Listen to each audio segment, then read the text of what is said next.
अस्सलाम वालेकुम मेरे भाइयों जो आज की मेरी गुफ्तगू और उन्वान है इस पर है कि हमारी मजलिसों की, हमारी महफिलों की गुफ्तगू क्या होनी चाहिए।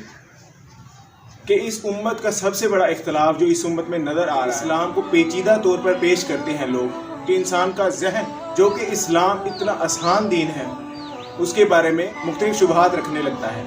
तो मैं ये बताऊँगा कि नबी अलैहिस्सलाम ने इस इख्तलाफ की बुनियादी चीज़ हमें बता दी थी।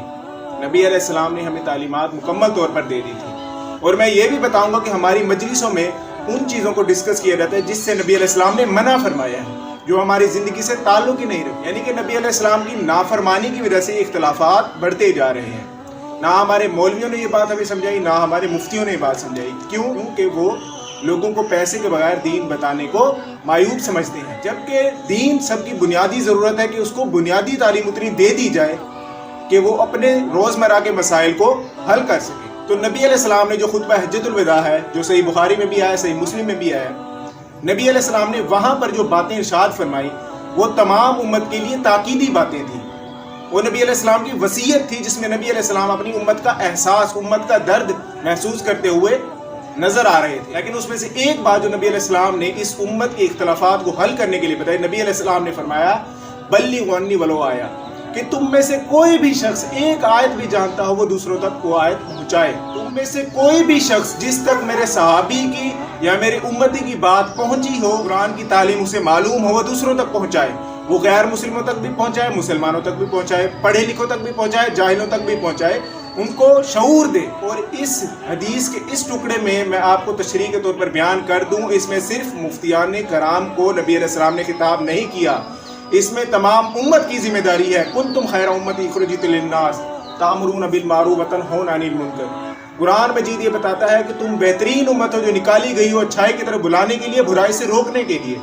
तो सारी उम्मत की ये जिम्मेदारी है, सारी उम्मत ने अच्छाई का काम करना है, बुराई से रोकना है।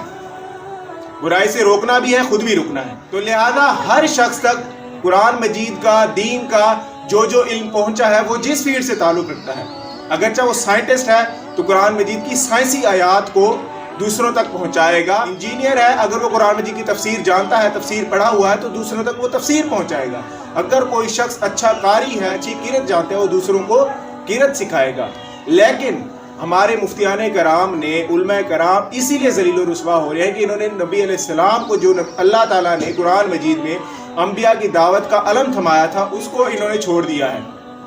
सूरत शुरा, सूरतुल हूद में आया है कि जब भी नबी किसी कौम को दावत देता था तो उसका यही तकिया कलाम होता था कि ला अस्अलुकुम अलैहि अजरा, कि मैं तुमसे कोई उजरत नहीं मांगता। सूरतुल इनाम के आयत नंबर 90 में आया है कि अल्लाह ताला ने नबी अलैहिस्सलाम को फरमाया कि ए नबी से फरमा दीजिए कि मैं तुमसे इस हिदायत पर, इस जिक्र पर, इस कुरान पर कोई मुआवजा तलब नहीं करता, जो चाहे नसीहत हासिल करे। ये तो एक नसीहत है, यानी अंबिया की नबूवत की दलील अल्लाह ताला ने पेश की है कि उनका यही अंदाज होता था कि मेरी इस दावत से तुम्हारे कोई मफाद नहीं जुड़े हुए, कि मैं बगैर उजरत के, बगैर मुआवजे के तुम्हें दावत दे रहा हूँ, दलाइल के साथ दे रहा हूँ। मानते हो तो मानो, नहीं मानते तो ना मानो। जब इंसान के इसके साथ मफाद जुड़ना शुरू हो गए तो लोगों ने हक बात बताना छोड़ दी। जिस फिरके के जो नजरियात लोगों में आम है वो फिरका उन नजरियात को प्रमोट करता है और लोगों से पैसे हासिल करता है। कौन है जो इस उम्मत का दर्द समझे?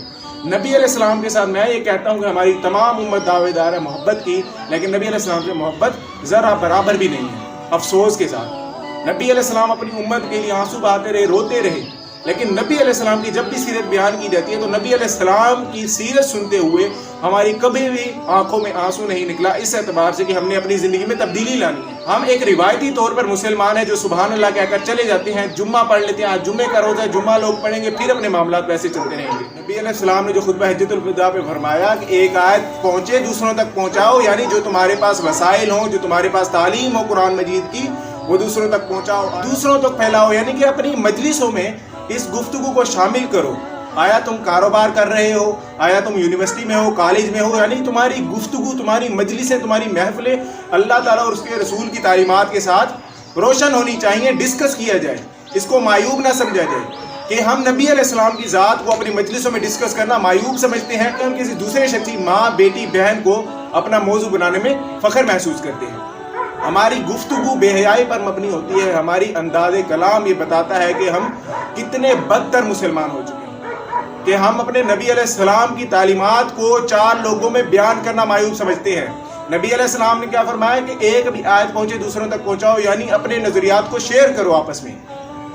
جو بھی تم نظریات رکھتے ہو، آیا تمہارے آباء و اجداد سے تمہیں وہ نظریات ملے ہیں یا تمہارے مفتیان کرام سے وہ ملے ہیں، ایک دوسرے کے ساتھ ڈسکس کرو، بیٹھو اپنی مجلسوں میں اسی موضوع کو زیر بحث لاؤ۔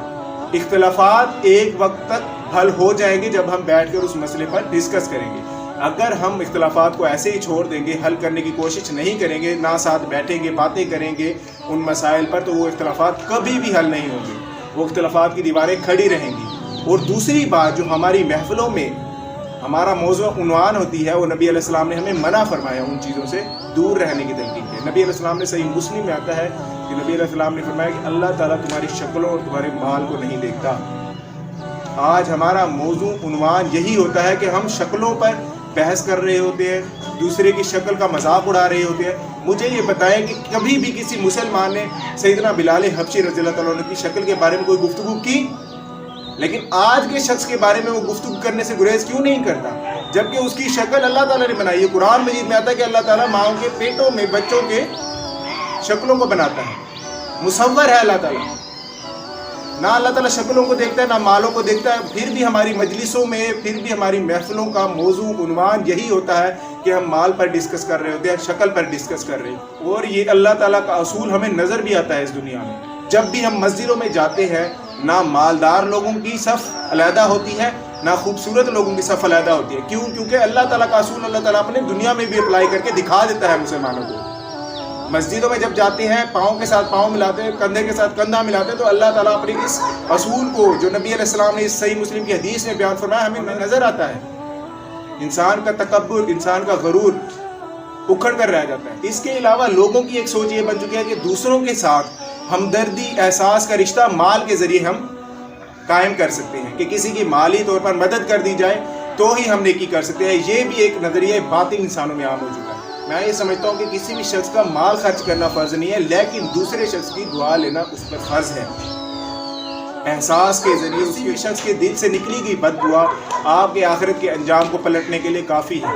صحیح بخاری میں آتا ہے کہ ایک شخص نے ایک کتے کو جبکہ وہ ہانپ رہا تھا پیاس سے، اسے پانی پلایا تو اللہ تعالیٰ نے اس کی بخشش کر دی۔ لوگوں کے حالات یہ بتاتے ہیں کہ اس کی بد دعا یا اس کی دعا کا اثر آپ پر کتنا ہونے والا ہے۔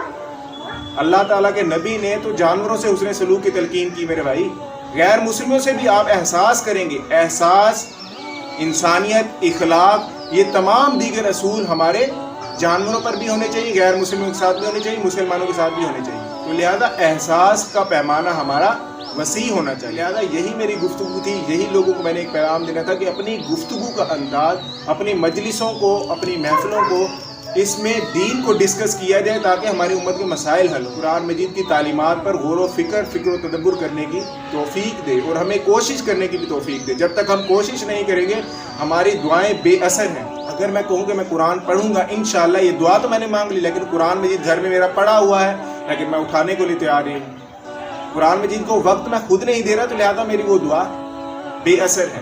لہذا کوشش ہمیں کرنی ہوگی، ساتھ ساتھ اللہ تعالیٰ سے دعا مانگیں گے۔ اللہ تعالیٰ سے دعا ہے کہ اللہ تعالیٰ ہمیں تمام مسلمانوں کو مسلمان ہو کر مرنے کی توفیق دے اور اس فرقہ واریت کی لعنت سے ہمیں بچائے، آمین۔